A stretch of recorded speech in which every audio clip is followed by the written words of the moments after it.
السلام علیکم، میرا نام ہے صبا عروج۔ آج جس ٹاپک پہ ہم بات کریں گے وہ ہے قربانی، میں کی قربانی۔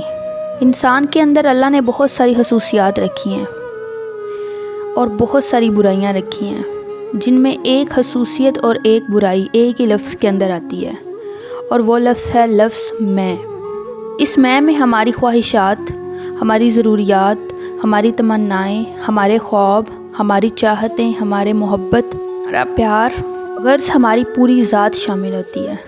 اس کے علاوہ انسان کے اندر بہت ساری برائیاں بھی ہیں، جس میں انا کی بیماری سب سے بڑی ہے۔ ایک عورت جب ماں بنتی ہے تو وہ اپنی پوری زندگی اپنے بچوں کو پالنے کے لیے اپنی خواہشات کی، اپنی ضروریات کی، اپنی تمناؤں کی، اپنی میں کی قربانی دیتی ہے۔ اگر آپ نے کسی انسان کی پہچان کرنی ہے تو حضرت علی کا قول ہے، آپ اس کے ساتھ کھانا کھا لیں۔ جب آپ اس کے ساتھ کھانا کھائیں گے تو آپ کو پتہ چل جائے گا کہ وہ کتنا خود غرض ہے یا کتنا بے لوث ہے۔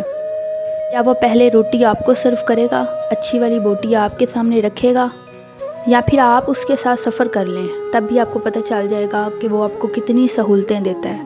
میں کو قربان کرنے کا سفر بہت میٹھا بھی ہے اور بہت کڑوا بھی۔ انسانوں کے علاوہ تمام چیزیں جو انسانوں کی سہولتوں کے لیے پیدا کی ہیں، انہوں نے اپنے آپ کو قربان کیا۔ پانی کبھی بھی اپنی پیاس خود نہیں بجھاتا، آگ کبھی بھی اپنے آپ کو گرم نہیں رکھتی، درخت کا پھل کبھی بھی واپس درخت اور پتوں اور تنے اور جڑوں میں نہیں جاتا۔ تمام جانور اپنے آپ کو انسانوں کے لیے قربان کرتے ہیں۔ کچھ وزن اٹھانے کے لیے استعمال کیے جاتے ہیں، کچھ کو کھایا جاتا ہے اور کچھ اون دیتے ہیں، دودھ دیتے ہیں۔ شہد کی مکھی نے خود شہد کبھی استعمال نہیں کیا۔ آپ نے کامیابی حاصل کرنی ہے، اس کے لیے آپ کو اپنے وقت کی قربانی دینی پڑے گی۔ آپ کو محنت کرنی پڑے گی، جسمانی یا ذہنی۔ آپ کسی انسان کو چاہتے ہیں تو آپ کو اپنی میں کو مارنا پڑے گا۔ آپ کے لیے صرف اس انسان کی عزت نفس، اس انسان کی خواہشات، اس انسان کی ضروریات مقدم ہونی چاہیے۔ وہاں پہ بھی لفظ میں آ جائے گا، وہیں پہ آپ کی محبت کا اختتام ہونا شروع ہو جائے گا۔ اس دنیا میں نفرت کی وجہ میں ہے، جس میں ہم اپنی انائیں نہیں چھوڑتے، ہم جفاؤں کو نہیں چھوڑتے، ہم ہمیشہ ان بری باتوں کو یاد رکھتے ہیں جو ہمیں تکلیف دیتی ہیں، ہم اپنے آپ کو بھی معاف نہیں کرتے۔ نصرت فتح علی خان کی ایک بہت ہی مشہور قوالی ہے، تیرے ہوندے یا سندے یا محبوبہ، تیرا مجرم ہاں جے میں ہوواں۔ ایک اور بہت ہی مشہور قوالی ہے، مجھے یہ نہیں پتا کہ وہ کس نے لکھی ہے۔ بس ان کی خوشی جاننا چاہتا ہوں، بس ان کی خوشی جاننا چاہتا ہوں، وہ سب جانتے ہیں میں کیا چاہتا ہوں، وفا ہی جواب وفا چاہتا ہوں، وہ سب جانتے ہیں میں کیا چاہتا ہوں۔ اللہ تعالیٰ بھی انسان سے یہی چاہتا ہے کہ ایک تیری چاہت ہے، ایک میری چاہت ہے۔ اگر تو وہ چاہے جو میری چاہت ہے تو تجھے وہ بھی مل جائے گا جو تیری چاہت ہے، لیکن اگر تو وہ چاہے جو تیری چاہت ہے تو تجھے کچھ بھی نہیں ملے گا، اور آخر میں ہوگا وہی جو میری چاہت ہے۔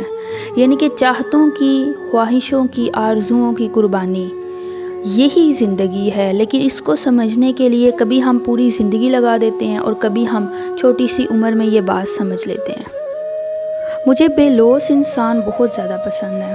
ایسا انسان جو خود پیچھے ہو جائے اور کسی اور کو جیتنے دے، ایسا انسان جو اپنی خواہشات کے آگے دوسروں کی خواہشات کو ترجیح دے، ایسا انسان جو چپ ہو جائے، ایسا انسان جو مقابلہ نہ کرے، بغیر مقابلے کے ہار جائے، ایسا انسان جو میٹھا بولے، ایسا انسان جو دوسروں کے احساسات کا خیال رکھے، جو اپنی میں کو ختم کر دے۔ اور میں کو ختم کرنے کا سفر، جیسے میں نے سٹارٹ میں کہا، بہت آسان بھی ہے اور بہت مشکل بھی۔